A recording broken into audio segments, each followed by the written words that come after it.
I mean, maybe Columbus after Bob leaves. Yeah, I mean, you could probably find a desperate team, but I just don't know who you're going to replace him with. Right. I mean, maybe Kakinen, they don't want to, from everything everyone said, they want him to have a couple years down there. So, you're probably just going to have to ride with Dubnyk and then hope Kakinen can start as soon as he's done. Yeah, exactly. I mean, you're clearly not going to. I mean, all these people are like, put Stalock in. Well, come on. I mean, Stalock's a backup. He's a classic backup, and he's a decent backup, But Stalock is not he's not the answer for this team in goal. No, absolutely not. He's a one of us, which is why everybody wants him in there. Yeah, exactly. It's so obnoxious. Yeah. Although they could have taken the one of us with Brock Besser, and it all would have been great. I don't disagree with that, but Eck has been really good. Eck has been very impressive lately, and I am kind of worried, like with the Stahl signing with Eck. I mean, what is that? I don't think it's fair to him if he has to go back to wing. Agree. And I am worried about. I mean, hopefully they can move Rask to wing and not take Eck's spot. Yeah. Because Eck has absolutely deserved it. He's really turned it on when a lot of the other players weren't. He was the first one to, he came up and he took over for Koivu very well, and he deserves a good spot next year. But we'll have to see. No, and I don't get the whole Rask thing. Rask makes me feel like a bad person because I want him to get a skin disorder and we can put him on the whatever thing that Hollis is on and move on. But it's just, I don't get why you plug up all those centers, but whatever. Well, but you're right. If you can hide him on the wing, which isn't as skating intensive as center, right? Yeah. Then he's basically Heatley. That's fair. If without the hands, maybe, but yeah. Although I see. Nope. I was going to say after we don't currently have a buyout after this year, but we do.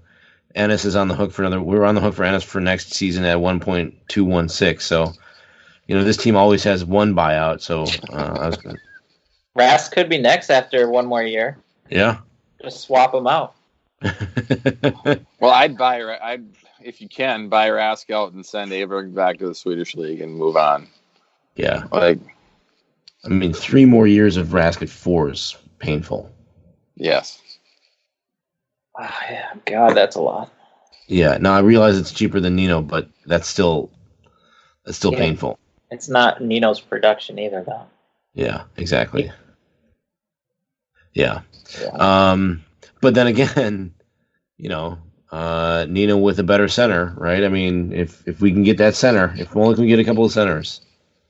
Well, and can we talk about this stupid idea of a hockey trade?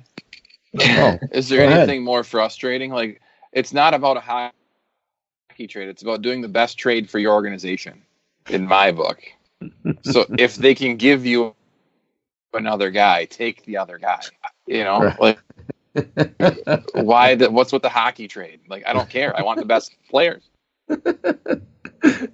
No, I couldn't. So somebody in Nashville or whatever, tweeted out that the deal on the whatever day it went down, whether it was the actual deadline day or the day before, the deal on that morning, David Poyle said that he woke up and the deal was for our Rask and a pick or something like that. It didn't start. Granlund and it was Fiala and Fiala. That's what it was. Wasn't it the player they traded? They traded a guy later to get Simmons. Who'd they trade for Simmons? Yeah, Ryan. I thought it was Hartman and Fiala for Granlund. Yes, let's just do it. Move on and take two good players instead of. No, we had to get talked down. No, you keep them. Yeah, you keep them. We'll just do a hockey trade. Like, good God. It's mind-boggling, really. Like, How about a pick instead of Hartman? No. You keep the pick too. I want to do a hockey trade here. We're just gonna go straight up. Like, good gravy. Yeah. I mean, how much of these are just rookie mistakes though that he's making? And look, I made the point already that even if they are rookie mistakes, it sucks that he needs to practice shaving in our face again. But I mean, the alternative is he's an idiot, right? I mean that cannot be the deal. Well, right, and to your point, yes. Hopefully they're rookie mistakes, because if they're not, we're going to be so frustrated with hockey trades in 3 years that he's going to walk.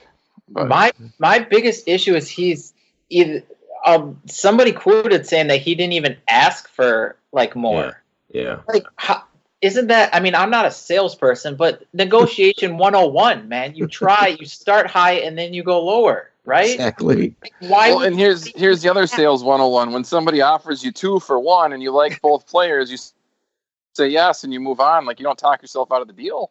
Like, I don't care if he hated Ryan Hartman. Ryan Hartman is a former first-round pick. Trade him for something else then. Exactly. Trade him to Philadelphia for Simmons. Let's go. And I just checked. We're only at 47 contracts, so that wouldn't have put us at the contract max. Yeah. So yeah, distressing. Upsetting, hurtful, shameful, perhaps embarrassing, and nerve wracking. But yeah, I mean, So wait, I mean, at this point, he's clearly. We can see what he's trying to do, right? He's taking younger players with a little bit of term, for better or for worse, and every left-handed D that comes to the market. Yeah. Well, and in fairness, the Fiala trade looks like so far, because Granlund's been MIA in Nashville. I mean, it looks like he's going to get the better end of that deal, but that's not even the point, right? Did you guys feel bad? I felt bad for Russo having to come up with an excuse for Granlund, saying that Nashville plays a different system than we do, and therefore it might take him a while to get into it, and that's maybe why. Yeah. Or I felt bad for Granlund during the game, just looking at him. He looked like a lost puppy out there. Like, it was awful. The one thing you have to think about, and I think I mentioned this to somebody in Granlund's defense, and obviously he needs to be a lot better, but it's got to be hard for him just having a kid, and now even his home games are not with his kid. All right. Like, he's in completely different states now, so I'm sure it's got to be tough on him.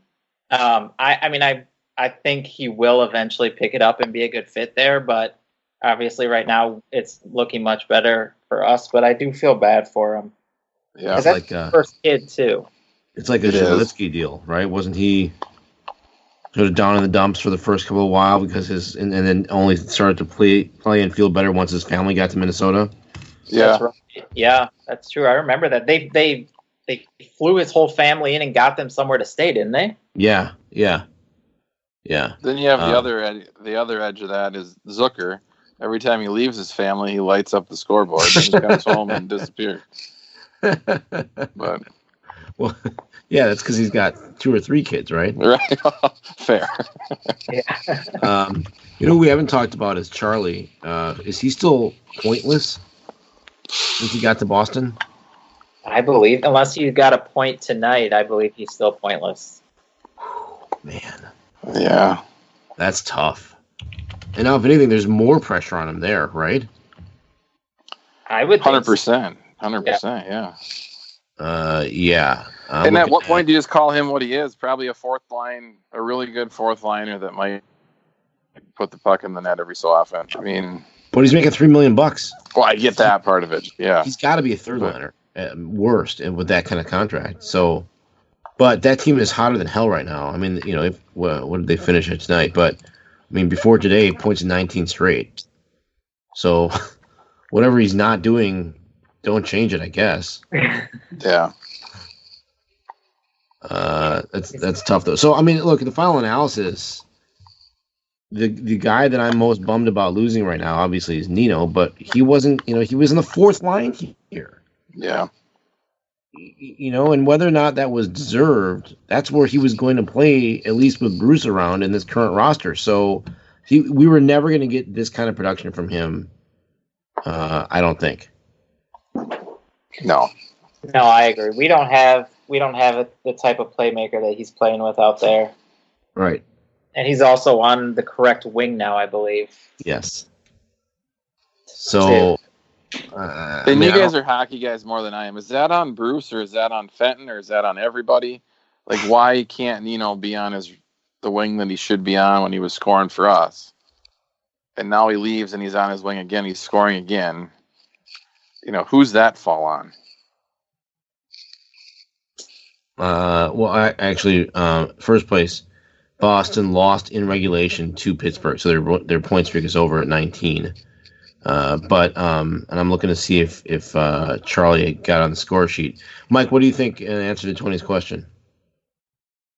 I mean, it's not really on Fenton because he just got here. I would say it's partially Fletcher, maybe Chuck. Yep. Yeah. And who do they have? They have, he's not out taking Parisi, that's for sure. Right. Zucker is probably not out taking him. I don't know if Zucker's any good on his offside, but who else is on the left wing? There has been. I'm drawing a blank. Is Green one over there or not? He is. To look at a depth chart, but Coyle had an apple tonight, by the way. So he's finally off the schneid. Look at that. He had a point and they lost. What does that tell you? He's doing too much. He's doing too much. Oh, boy. It's getting thick. Yeah, no, Tony, I agree with Mike. I mean, it's the roster is more on Paul at this point, or I'm sorry, on Chuck than Paul at this point still. We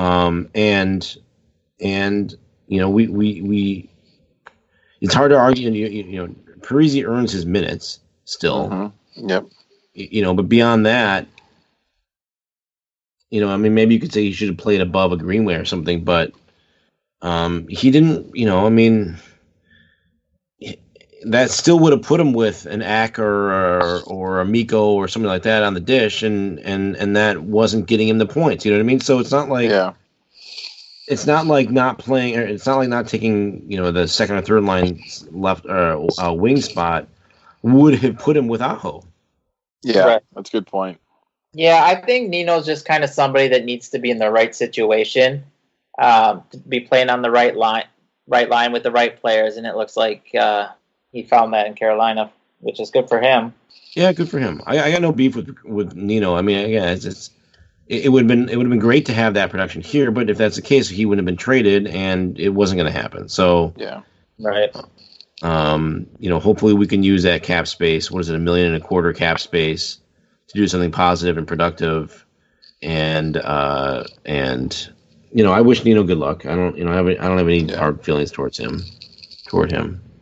All right, so let's head towards the exits here. Mike, we do Minnesota goodbyes in the place of final thoughts here on this show. So start thinking about, and you can talk about anything you want in Minnesota goodbye, totally open ended. So start thinking about that.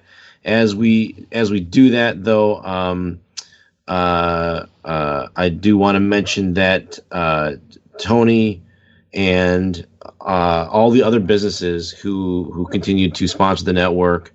I think that the network consistently puts out positive, good, solid content gets a lot of listens, and I in both of those cases, I think it's a positive thing to be associated with for a business or small company. And I encourage anybody who is interested to reach out to Jim about that conversation specifically.